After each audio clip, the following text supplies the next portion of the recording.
Bonjour mesdames et messieurs, bonjour salut à tous et bienvenue à cette édition d'information sur Camer TV Info, la chaîne d'analyse de l'actu au Cameroun.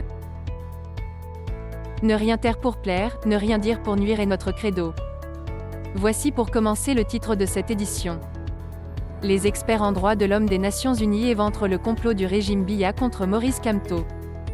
Cette vidéo est réalisée à partir d'une publication de Arlette Framboise Doumbeding sur sa page Facebook. Mais avant de découvrir l'intégralité de son contenu, veuillez prendre 3 secondes pour vous abonner à nos pages Facebook camertv.info et YouTube CamerTV Info. Un like et une souscription à nos médias pour ne rater aucune de nos futures publications est fortement conseillé. Voici la teneur du post dans son intégralité. Les experts en droits de l'homme des Nations Unies éventrent le complot du régime Biya contre Maurice Kamto. Il va de soi que Maurice Kamto, avec sa vision politique, sa rectitude morale, son obsession pour la justice et sa très grande capacité de mobilisation, est avec son parti, le MRC, la plus grande force politique aujourd'hui au Cameroun. Loin devant le RDPC dont le président et les pontes de son régime sont réduits à frauder aux élections, à se payer des badauds ou à corrompre des hommes de médias pour créer autour de lui une illusion de popularité après avoir conduit le Cameroun à la ruine.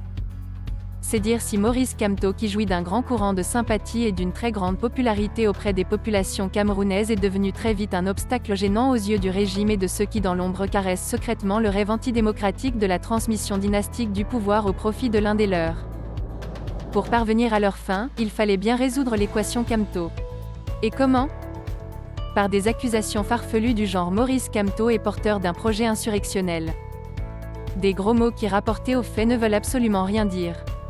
Des gros mots dont l'objectif cependant vise à émouvoir les masses incultes aux fins de donner un semblant de justification à une probable arrestation de Maurice Kamto qui, il faut le souligner à grands traits, ne saurait l'être qu'en violation de la Constitution ou du droit international qui lui reconnaît, ainsi qu'à tous les citoyens, le droit de manifester pacifiquement.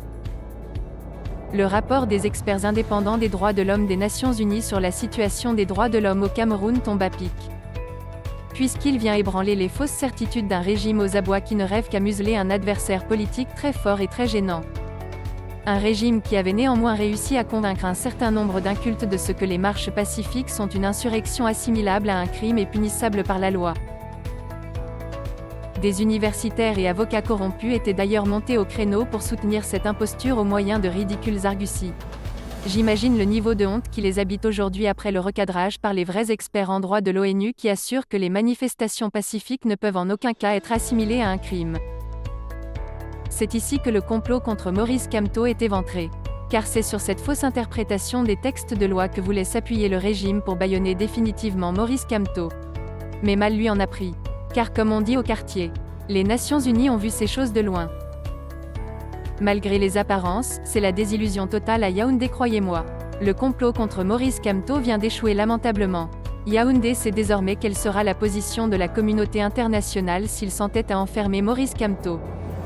Il sait qu'il risque gros, surtout que Robert Amsterdam, l'avocat de Maurice Kamto, s'active en ce moment pour des sanctions internationales ciblées contre les dirigeants camerounais. Voici d'ailleurs 2 extraits du rapport de ces experts des Nations Unies qui au passage demandent la libération du professeur Maurice Kamto, inutilement séquestré chez lui par des gens qui ne savent pas lire le droit. 1. L'interdiction de la torture et de toute forme de traitement cruel, inhumain ou dégradant est absolue en vertu du droit international, et ne peut être justifiée. 2. Nous rappelons au Cameroun qu'en vertu du droit international, tout individu a le droit d'organiser et de participer à des réunions pacifiques, de s'associer avec d'autres et de prendre part à la conduite de la vie publique. Aucun de ces actes n'est un crime, et le Cameroun devrait célébrer et accepter la dissidence, car une véritable démocratie prend en compte les demandes de la population au lieu de les réprimer. Une véritable claque aux faussaires, tapis à Yaoundé, qui ne savent pas lire le droit et qui par-dessus tout troublent l'ordre public par une présence inutile devant le domicile du président Maurice Kamto. J'avais prévenu dans une publication encore disponible sur ma page que à ce jour, aucun élément de droit ne permet d'arrêter ou de détenir Maurice Kamto. Sauf à violer la Constitution et le droit international. Les experts en droits de l'homme de l'ONU viennent de me donner raison.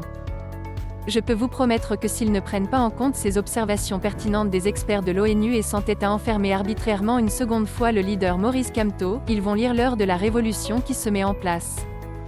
Ils auraient tort de croire qu'en sortant toute l'armée et les véhicules blindés ils ont réussi à décourager définitivement le peuple. Oh que non! Ils se trompent assurément. Ils doivent savoir que l'armée et les véhicules blindés existaient au Zaïre quand le peuple zaïrois a chassé le dictateur Mobutu. Que l'armée et les véhicules blindés existaient au Soudan quand le peuple soudanais a chassé le dictateur Omar el-Béchir.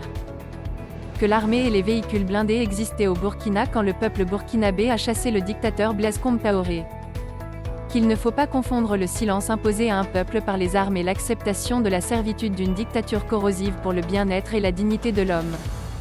Après le temps des dirigeants, voici que le jour se lève bientôt au Cameroun sur le temps du peuple qui n'a plus le droit de dormir. Nous avons rendez-vous avec la liberté et la démocratie.